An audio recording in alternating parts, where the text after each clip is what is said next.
Hi, welcome back to Foods of the World with your host, Kyle Hutchinson. Tonight, we're going to venture on a journey through Tuscany. Tuscany is one of my favorite regions in all of Italy because it combines several robust flavors to make that classic Italian dish. So first off, we're going to do the sciaccato, which is a classic Tuscan flatbread. Then we're going to move on to my take on a classic Tuscan scampi sauce over linguini. And then we're going to finish up with probably the most famed of all Tuscan desserts, which is the panna cotta. To start with the sciaccato, we're going to take 1 cup of lukewarm water and 2 packets of yeast. Now this is a common starter for most breads. And we're going to take the yeast, add it to our water, and then stir it until all these little yeast particles that you can see have dissolved. Now this should take about 10 minutes to fully get done, and I've already got one prepared here. So then we can go on to our next step, which is actually making the dough.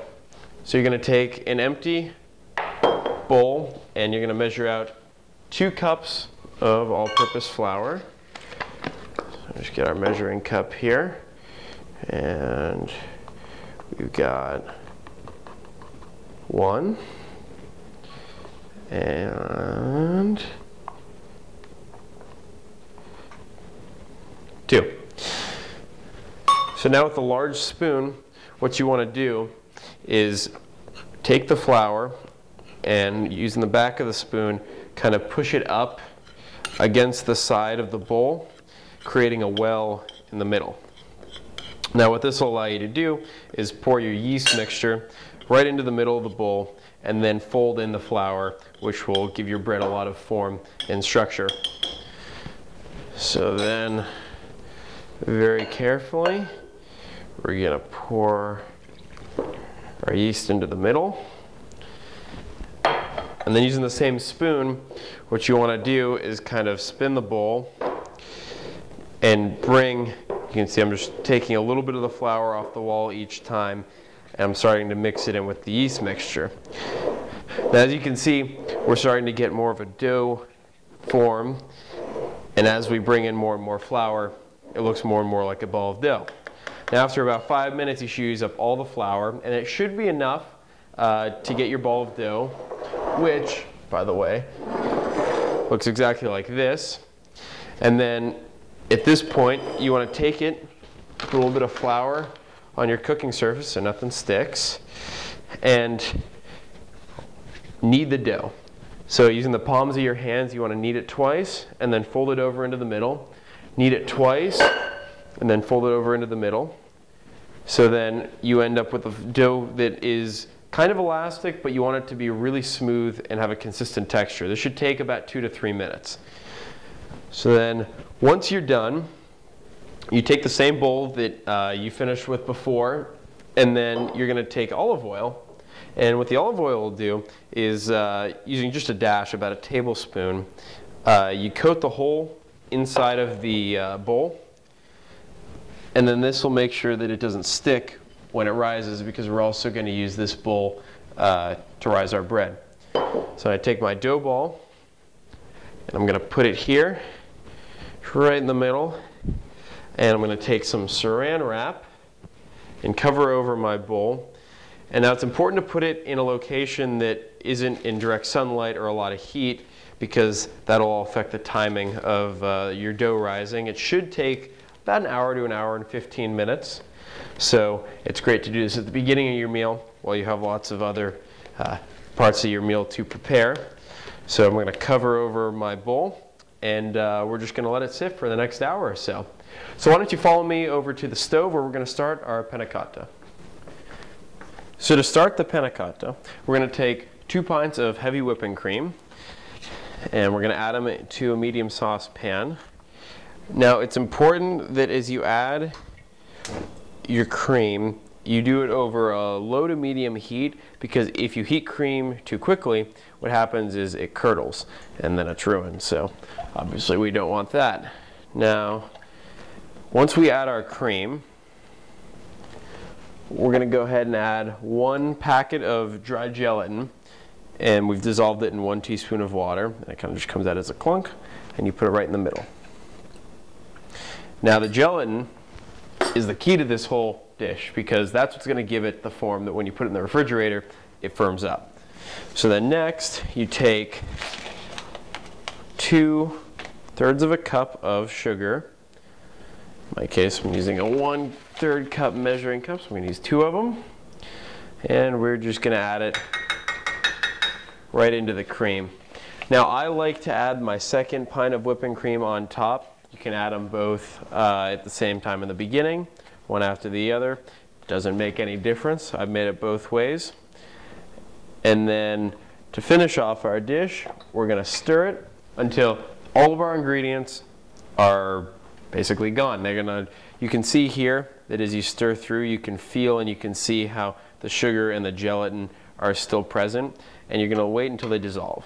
Once they dissolve, you know you're done, and it should be nice and hot, but not boiling. You never want to boil your cream. So, while I have a second here and I'm just stirring and waiting for it to dissolve, panna cotta is made all over Italy. You know, this is a Tuscan panna cotta, which is made with the heavy cream. The main difference is the Umbrian panna cotta, which is central Italy, is made with a buttermilk, which gives it a very distinct tart flavor. And the southern Italian panna cotta is made with even white wine. So instead of waiting, I have one that I've already prepared, which is just the same cream mixture that is mixed through, so all of our ingredients have dissolved. Now to finish the dish, right before we're going to plate it, I'm going to take a splash of vanilla, which is going to add a underlying flavor, but it's very distinct. So there's my splash of vanilla, and by splash I literally mean less than a teaspoon, maybe a half a teaspoon, because too much will overpower your dish as it's just an accent flavor. So then when you're ready to plate them, you take a ramekin, like so, and 1 ladle full into the ramekin. You gotta be careful because it's kind of hot. And then you fill it right up to the surface. So, don't go anywhere. We're gonna work on finishing up the ramekins and putting them into the fridge. When you come back, we're gonna show you how to do linguini. Really easy and homemade.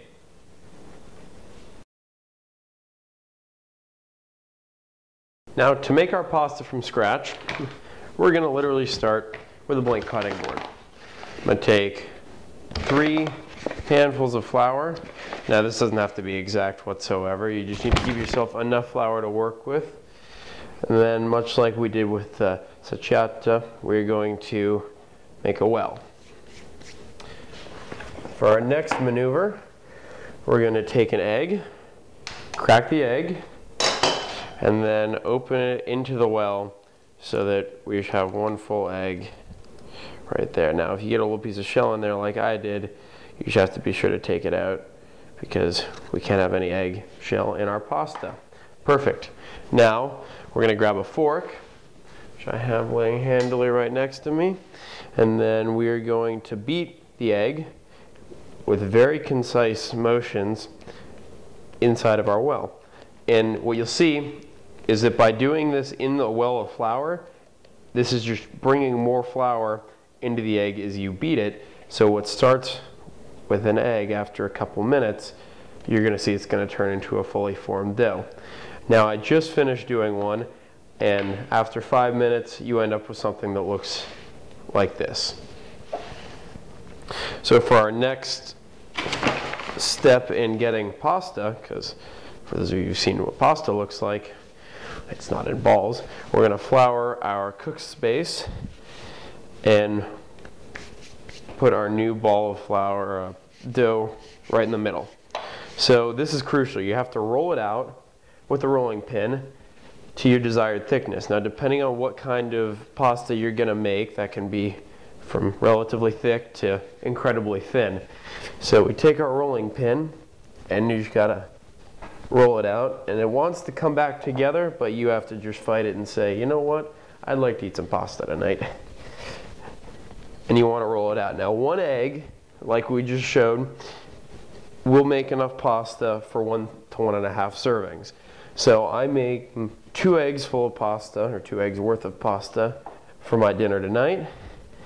And you want more? Then just crack another egg.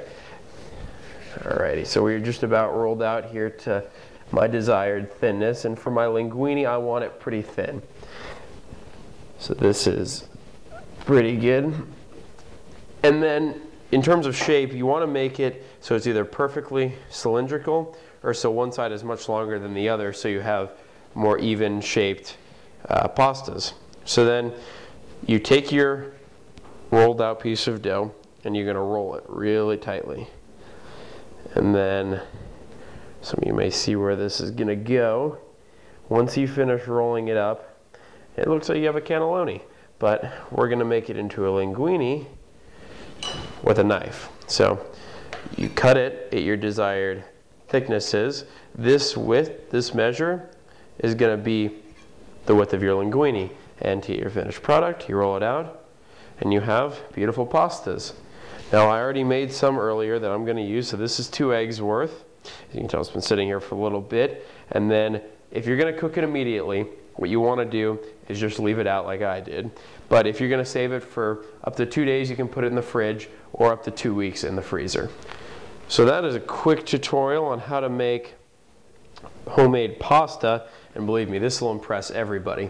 So for the next step, we're going to do the sauce for the pasta, which is my take on a scampi sauce, and we're going to head over to the stove. To begin our scampi, we're going to use the flat side of our knife and smash the clove of garlic. So that should allow us to remove the skin.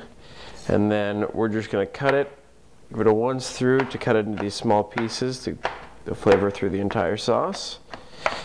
Just like that. Doesn't have to be too exact. Then we're going to move on to our basil. I'm going to pick 4 or 5 leaves off of this particular stem, and then I'm going to stack them up to make it a little bit easier to cut. And if you put them all right on top of each other, I'll go in the long way, then you can just run through it once, and you've got your little slice of basil all finely chopped up. So the garlic and the basil are going to form the base for the sauce along with olive oil, and then the biggest flavor is going to be tomatoes. So I've already chopped 2 of them on the side, and then we're going to do the third. And you might be thinking to yourself, well, scampi, isn't that white wine and butter and lemon? And the answer is no. Tuscan scampi, which is where scampi originates, is a tomato-based sauce, which is much different than how you might see it in an Italian restaurant here in America. Another side note is scampi is just shrimp in Italian. So while we always associate the scampi sauce with that light cream, white wine, and lemon sauce, that's actually not necessarily has anything to do with the name, given that it just means shrimp. So we're just about done with our tomatoes. And now what we're going to do is take our olive oil and add about 3 tablespoons to the pan.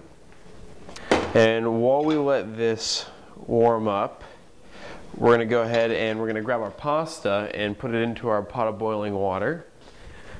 So here I got my handful of pasta, and we're going to put this into the water. Turn up the heat a little bit. And we're going to do about 9 to 12 minutes for al dente to completely well done. And see when it's done. So back to our heating oil. You want to make sure this is nice and hot. And then we're going to add the garlic. Get it all in there. And it'll be a real key as to when the oil is hot, when the garlic starts to turn brown.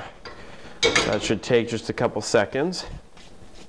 And then on our left here, we have our 4 shrimp, and we've already deveined them and peeled them. So it's important that when you get shrimp, you either buy them already peeled and deveined, or you do them yourself, because nobody wants to have that in their shrimp. Alrighty. Oil is heating up nice. You can start to hear it sizzle a little bit. Yeah, there we go. Just gotta get this nice and hot. Wish you were here, because this smells. Just the garlic and the oil in it by itself is just a very fresh flavor, and there we go. Starting to brown just around the edges here of the garlic, so we're going to add the basil. Now you can hear it. It's kicking in right now. Ooh, yeah. You got to be careful when you're cooking this though, because the oil will start to jump out of the pan a little bit at you, as you can see. So you just got to make sure that you either have a towel or something that when you handle it, because the handle could get hot and your hands could get splattered. So if you see, like here, some of the basil around the side isn't getting caught in with the rest. Now if that's happening, what you want to do is add a little bit more oil just to get a full covering. There you go. But you add too much and you're going to cool down the temperature of your pan. So there you go.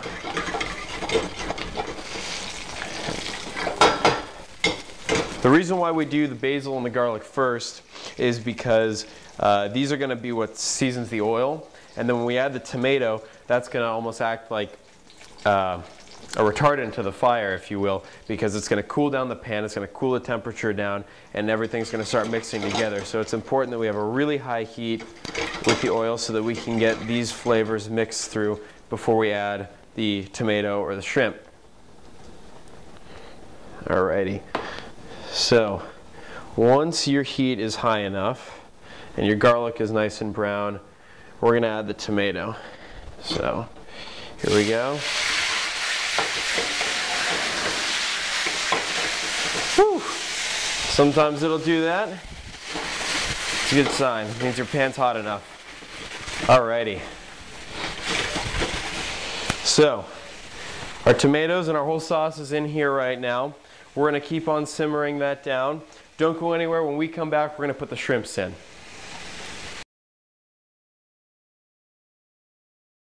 Welcome back. Our sauce has been simmering for about 3 minutes now, and as you can see, our tomatoes have started to cook down a little bit. Now you can see they're starting to stick, so we're going to deglaze the pan with wine. Now what deglazing is basically when you have a situation like this, you add another liquid and it's going to make the sauce a little bit more liquidy. So we're going to add the wine. You can see right away this changes the sauce. It's actually going to get the tomatoes to cook down even more and really take the form of a pasta sauce. Now while we're waiting, this takes about a minute, so while we're waiting, I'm going to take our pasta, which is just finished cooking, and we're going to take it over to the table, but we're going to plate it in just a sec.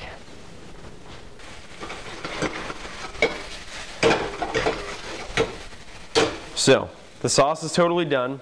Now we're going to add our shrimps to it, and then that'll conclude our scampi dish. So I've got my 4 prawns deveined, and I'm just going to nestle them in right in between the sauce so that all these great flavors and juices are going to cook right into the shrimps.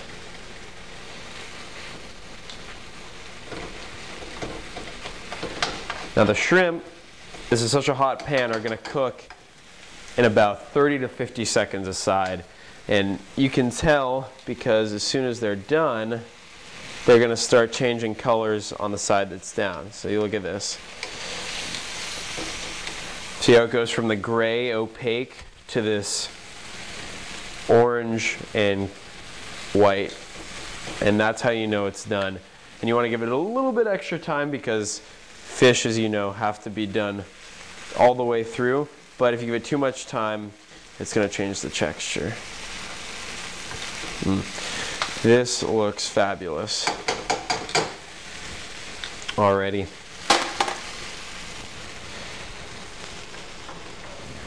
So our shrimps are done, our pasta's done.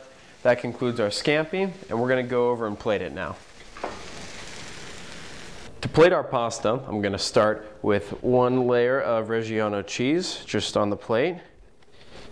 Now I like to put this under the pasta because, you know, everybody always puts it on the top, and then as soon as you get through the top, there's none left. So I put it on the bottom as well, and then I'm going to take a scoop of our pasta, let all the water drain out of it, and then put it straight on top of the cheese.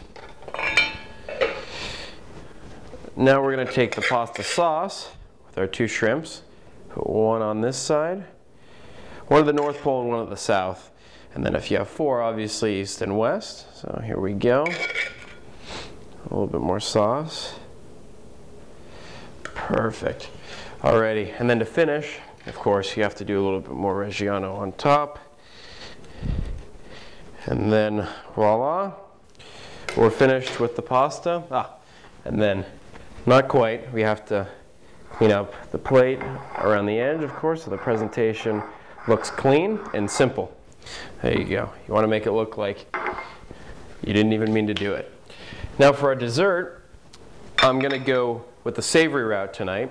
Now instead of doing, the classic example would be a caramel sauce or a raspberry demi-glaze, but I'm going to do a fig balsamic glaze, and the way I'm going to present this is by just drizzling it across and doing a checkerboard, and it's going to look kind of crazy, but I think it'll have a very cool effect. And you also don't want to go overboard with this because it's pretty strong.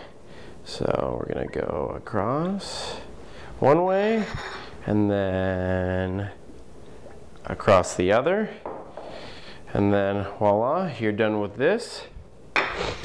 And then my guests are going to be here in about 15 to 20 minutes. So I have my oven preheated to 400 degrees and my bread ready to go. And I'm going to stick it in right now, pull it out just as they're coming up the walk, and it'll be piping hot right as they walk in the door. Thanks for joining us. It's been real. We'll see you next time.